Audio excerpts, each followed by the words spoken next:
KPCC ആസ്ഥാനത്തേക്ക് V D Satheesan തിരിക്കുന്നു എന്നുള്ള വിവരമാണ് ഇപ്പോൾ നമുക്ക് മുൻപിലേക്ക് എത്തുന്നത്. ആർ അനന്തകൃഷ്ണന്റെ വിവരങ്ങളുമായിട്ട്. അനന്തൻ, KPCC ആസ്ഥാനത്തേക്ക് തിരിച്ചോ സതീശൻ?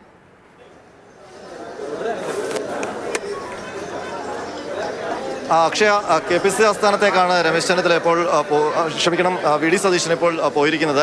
KPCC ആസ്ഥാനത്തേക്ക് അല്പസമയം മുമ്പ് കന്റോൺമെന്റ് ഹൗസിൽ നിന്ന് പോയി. ഇനിയിപ്പോൾ KPCC ആസ്ഥാനത്ത് എന്തൊക്കെയാണ് അമൽ നടപടിക്രമങ്ങൾ? KPCC ആസ്ഥാനത്ത് സണ്ണി ജോസഫ് ഉണ്ട്. അതോടൊപ്പം തന്നെ ദീപദാസ് മുൻഷി അങ്ങോട്ട് എത്താനുള്ള ഒരു സാധ്യത കാണുന്നു. അപ്പോൾ ഈ കോൺഗ്രസിന്റെ ഇത്രയും നേരം ഈ ഘടകകക്ഷികളുമായിട്ടുള്ള ചർച്ചയൊക്കെ നടത്തുകയായിരുന്നു. പക്ഷേ ഇപ്പോഴും അനൂപ് ജേക്കബും മാണി സി കാപ്പനും കന്റോൺമെന്റ് ഹൗസിൽ തുടരുകയാണ്. അതിനിടയിലാണ് പുറത്തേക്ക് പോയിരിക്കുന്നത് V D Satheesan.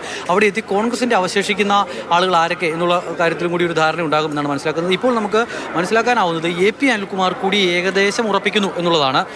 AP Anilkumar ഉറപ്പിക്കുമ്പോൾ മറ്റ് സാധ്യതകൾ, ഈ പറയുന്ന സാധ്യതാ പട്ടികയിൽ നമ്മൾ ഉൾപ്പെടുത്തിയിരുന്ന ഒരു പേരുണ്ട്, VP സതീന്ദ്രൻ, അതിനുള്ള സാധ്യത അടയുകയാണ്. അപ്പോൾ അതോടൊപ്പം IC ബാലകൃഷ്ണന്റെ പേരിന് ഒരു പരിഗണന ലഭിക്കുന്നുണ്ടോ എന്നൊരു, അങ്ങനെയെങ്കിൽ സിദ്ദിഖിന്റെ കാര്യത്തിൽ ഒരല്പം വയനാട് മന്ത്രി IC ബാലകൃഷ്ണനായി മാറും. മാത്രമല്ല ഇപ്പോൾ എനിക്ക് തോന്നുന്ന നടപടിക്രമം കാണുമ്പോൾ കോൺഗ്രസിന്റെ മന്ത്രി പട്ടിക, ക്യാബിനറ്റ് ആരൊക്കെയാണ് എന്നുള്ളത് ഏതാണ്ട് അവസാന രൂപമാകുന്നു. അതിപ്പോൾ ദീപദാസ് മുൻഷിയുടെ മുൻപിൽ അവതരിപ്പിക്കും. അത് ഹൈക്കമാൻഡിന്റെ അംഗീകാരം ഇന്ന് വൈകുന്നേരത്തോടു കൂടി തന്നെ ലഭിക്കും. അത്തരം നടപടികളിലേക്കാണ് പോകാൻ പോകുന്നത് തോന്നുന്നു. അതിനുശേഷം ഘടകകക്ഷികളുടെ, ഇനിയിപ്പോൾ ഘടകകക്ഷികളുടെ കാര്യത്തിൽ ഇനി ആശയക്കുഴപ്പങ്ങളൊന്നുമില്ലല്ലോ, വകുപ്പുകളെ സംബന്ധിച്ചുള്ളൊരു തീരുമാനത്തിലേക്കൊക്കെ പോയാൽ മതി. അപ്പോൾ മന്ത്രി പട്ടികയെ സംബന്ധിച്ച് ഹൈക്കമാൻഡിന്റെ ഒരു അന്തിമ തീർപ്പിലേക്ക് കൊടുക്കാൻ വേണ്ടി വി ഡി സതീശൻ കൂടി KPCC ഓഫീസിലേക്ക് എത്തുന്നു. ആശയക്കുഴപ്പം നിലനിൽക്കുന്നത് വളരെ കുറച്ച് കാര്യങ്ങൾ മാത്രമാണ്. ലീഗിന് കഴിഞ്ഞ തവണ ഉണ്ടായിരുന്ന വകുപ്പുകൾ ഏതൊക്കെയാണോ ആ വകുപ്പുകളെല്ലാം തന്നെ ഇത്തവണ ലഭിക്കും. വിദ്യാഭ്യാസം ഏറ്റെടുക്കണമെന്നുള്ള ആവശ്യമൊക്കെ കോൺഗ്രസിനോട് പല ആളുകൾ ഉന്നയിക്കുകയൊക്കെ ചെയ്തിരുന്നു.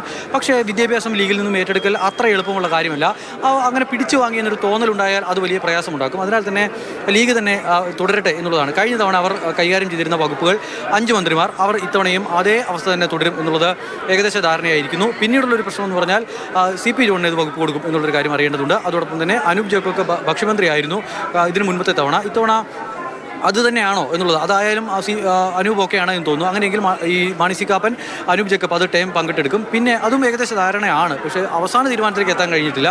പിന്നീട് അതിനിപ്പോൾ അനൂപ് ജേക്കബും മാണി സി കാപ്പനും വഴങ്ങുമോ എന്നുള്ളതാണ്. അനൂപിനിപ്പോൾ അനൂപ് ജേക്കബ് അതിനകത്ത് അവരുടെ ഒരു പാരമ്പര്യം കൂടി അവകാശപ്പെടും. അവർക്ക് ഒരു 5 വർഷം കാലാവധിയുള്ള ക്യാബിനറ്റ് പദവി, മന്ത്രിസ്ഥാനം ഉറപ്പായിട്ടുള്ളതാണ്. അത് മാണി സി കാപ്പനുമായിട്ട് പങ്കുവയ്ക്കുക എന്നുള്ളത്. മാണി സി കാപ്പൻ പറയാൻ പോകുന്നത് കേരള കോൺഗ്രസിനെ മലർത്തിയടിച്ച്, ജോസ് കെ മാണിയെ മലർത്തിയടിച്ചിട്ട് പാലായിൽ നിന്ന് 2ാം വട്ടം വന്നിരിക്കുന്നു. പാർട്ടിയുടെ നേതൃത്വം തകർത്തെറിഞ്ഞിട്ടാണ് വരുന്നത്. അത് അവരാകെ പ്രശ്നമില്ല. അതിൻ്റെ ഏറ്റവും വലിയ കൗതുകം ഇപ്പോൾ ജോസ് കെ മാണിയുടെ ഒരു മാനസികാവസ്ഥയാണെങ്കിൽ ആലോചിക്കുന്നത്, ഇത് അവിടെ നിന്നിട്ട് ഇങ്ങനെ കാണുമ്പോഴേ കേരള കോൺഗ്രസ് ഒന്നുപോലെ 2 വേണമെന്നൊക്കെ ആവശ്യപ്പെടുക.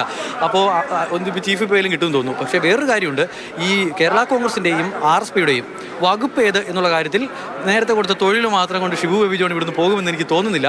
കാരണം അവർക്ക് 3 പേരെ കൊണ്ടാണ് സഭയിലേക്ക് വരാൻ പോകുന്നത്. ജോസ് കെ മാണിക്ക് മാത്രമായിരിക്കില്ല അങ്ങനെയുള്ള ആശങ്ക. ഇത് കണ്ടുകൊണ്ടിരിക്കുമ്പോൾ ഉണ്ടാവുന്ന ഈ മാനസിക പ്രശ്നങ്ങൾ എന്തായാലും എപ്പോഴെപ്പോഴും മുന്നണി മാറുക സാധ്യമല്ലല്ലോ എന്നുള്ളതാണ് കഴിഞ്ഞ ദിവസം ജോസ് കെ മാണി ഇതുമായി ബന്ധപ്പെട്ടുള്ള പ്രതികരണങ്ങളുടെ തുടർച്ചയായി നടത്തിയിട്ടുള്ള ഒരു കൂട്ടിച്ചേർത്തൊരു വാചകം എന്ന് പറയുന്നത്. എന്തായാലും ഫുൾ ടൈം മന്ത്രിസ്ഥാനം എന്നുള്ളതാണ് മാണി സി കാപ്പൻ മുന്നോട്ട് വയ്ക്കുന്ന ഒരു കാര്യം എന്ന് പറയുന്നത്. ഇതൊക്കെ എങ്ങനെ ഒരു സമവായത്തിലേക്ക് എത്തി ഒരുമിച്ച് ഒരു മന്ത്രിസഭയിലേക്ക് ഈ ആവശ്യങ്ങളൊക്കെ എങ്ങനെ പരിണമിച്ച് കൊണ്ടുവരും എന്നുള്ളതാണ് നമ്മൾ ഉറ്റുനോക്കുകയും ചെയ്യുന്നത്.